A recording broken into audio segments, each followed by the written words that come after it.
Hello বন্ধুরা, জ্যোতি দিদির রান্নাঘরে আপনাদের সবাইকে স্বাগত। আমি একটি আহারের মন্ত্র বলবো। ভাত খাওয়ার সময় যেই মন্ত্রটা বলে এটাকে আহারের মন্ত্র বলে।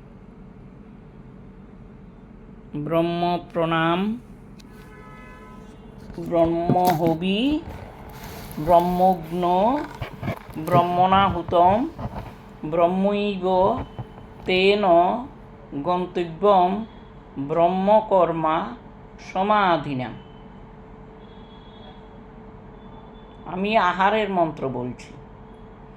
ব্রহ্ম প্রণাম, ব্রহ্মহবি, ব্রহ্মগ্ন, ব্রহ্মণাহুতম, ব্রহ্মৈব তেন গন্তব্যম ব্রহ্মকর্ম সমাধিনা।